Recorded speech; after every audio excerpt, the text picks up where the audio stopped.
Hey guys, we're back again for another Dragon Ball SH Figuarts review. So we've got the Time Patroller. This is the Xenoverse character. He's kind of like the player character, and you get kind of a few options in terms of what you want to do with him. I never played the second game. That's what this is from. I only played the first one. I enjoyed it. I never really wanted this or the trunks that came out as well, but they were on sale at Amazon for stupid cheap, so I figured, you know, why not? Let's get them. They come in the standard Figuarts box, the current standard anyway.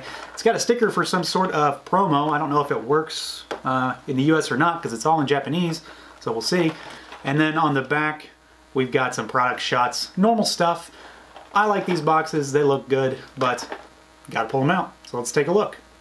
Alright guys, so here is the Time Patroller out of the package, and like I mentioned, I had no interest in this figure when it was released just because I don't really care specifically about the games. It was a fun game when I played the first one, but I don't need a generic character that has no real attachment in my collection. So, you know, I only got him because he was on sale, and I'm kind of glad that that's the only reason I bought him. I definitely don't think he's worth the full price of admission for a Dragon Ball Z Figuarts, but he's kind of cool and he's got some interesting things going on about him.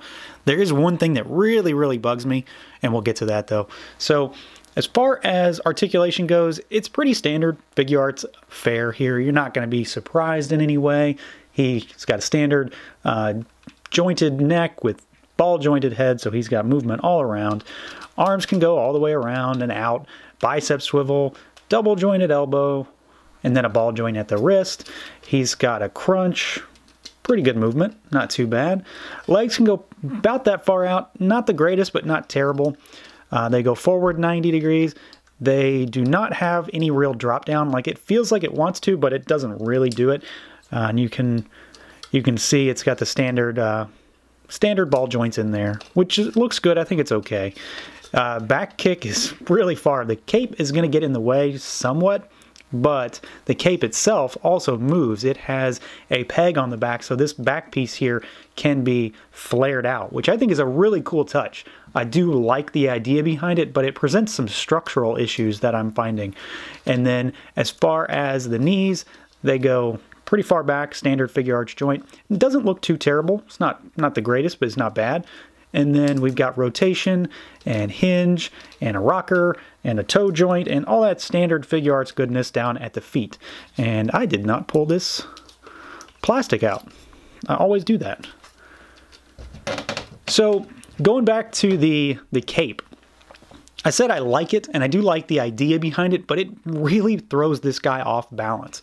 You've really got to get him set up in such a way that he's leaning forward to take advantage of that cape articulation. So that's just kind of a gripe for me, and it really bothers me because I do like the idea behind it, and I would like to pose him better with the cape flared out, you know, kind of powering up, doing something a little more dynamic. I just have to figure out a better way to go about it, because that is a cool idea, but if it makes him fall over all the time, I'm never going to pose him like that. So you see I've got him kind of, you know, leaning forward, which isn't necessarily the greatest looking pose because, you know, I did it on the fly, but it takes advantage of that peg back there. So it's kind of cool, but it's just, you know, one of those things where if you don't have him posed just right, he's just going to fall right over. So as far as the sculpt on him goes, he is, for the most part, just kind of basic. There's nothing real crazy going on here. He's got kind of a trunk-style jacket going on, a Capsule Corp jacket, and then he's got a generic style head for the most part. It's just a standard, you know, upright, kind of spiky hair with a generic face, because he's supposed to be the player character, so he's, you know, just a generic guy. And then he does have a scouter that's sculpted onto the head, which I do like. I always like the inclusions of scouters. It's cool. It reminds me of the older days of Dragon Ball Z. And then he's got kind of just the standard trunk-style boots and normal pants down there. He does, again, you know, we've seen the cape.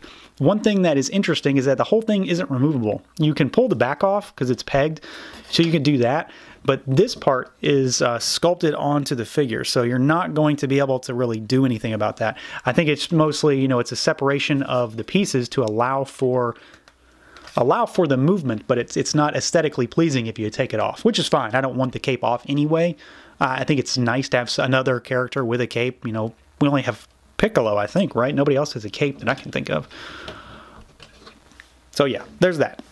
As far as paint goes, he's got some more than others. There's more shading on this guy than I think we're used to seeing lately, especially on the pants. He does have the pea stain going on down in the crotch, which, you know, is kind of the thing nowadays.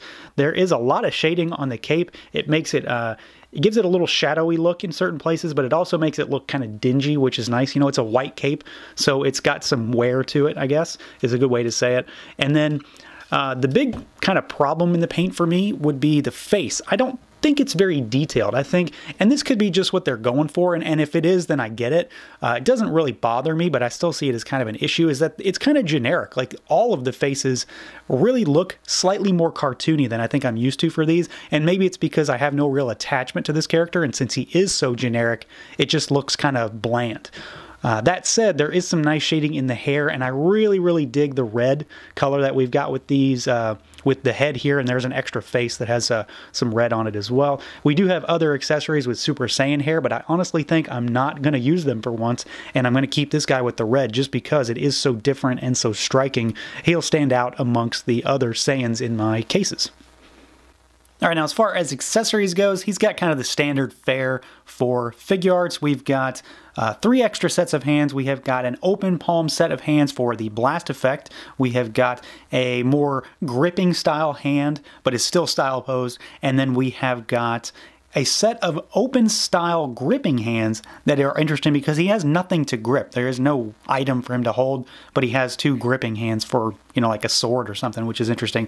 As far as the heads go, we've got 2 heads in total, and then we have got 2 extra faces. So there is the standard head that you've already seen with an extra face you can swap where he's screaming. We've got a Super Saiyan head, and then we've got a Super Saiyan screaming head. So you have a lot of options with this guy, which I do really like. But again, I think I'm probably going to stick with the red hair this time around. All right, and lastly, we've got a effect piece. So it's just a standard blast piece, nothing too crazy. I find it odd that this guy of all figures comes with one, since so many don't these days. But I'm just glad to get one, especially, you know, for so cheap. It does come with a stand and an arm, so you've seen those a million times, and it's specifically for the blast. It's not meant to hold the figure up in any way. It doesn't have any claws on it or anything. It's just a stand for the blast. It is a kind of light blue with some white frosting on the front and the back. It's a very matte piece. It doesn't have much gloss or shine to it, but I'm okay with it. I think it's different enough that I like it, and you know, again, it's nice to get an effect piece at least every now and then, so I can use this with any figure. So I'll take it when I get it. So at the end of the day, the whole package taken as a whole, it's okay.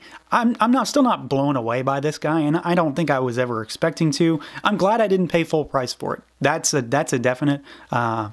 He's still just kind of generic, and he's supposed to be. I just can't get over that fact that it's just kind of a generic character that I have no attachment to, so it doesn't help sell the figure to me. There's nothing really wrong with him except for the balance issues I have with that cape, but I will work through that. I'm sure I'm just not doing it well enough yet. He does come with what I think is an unnecessary set of gripping hands, but that didn't really cause any issues either.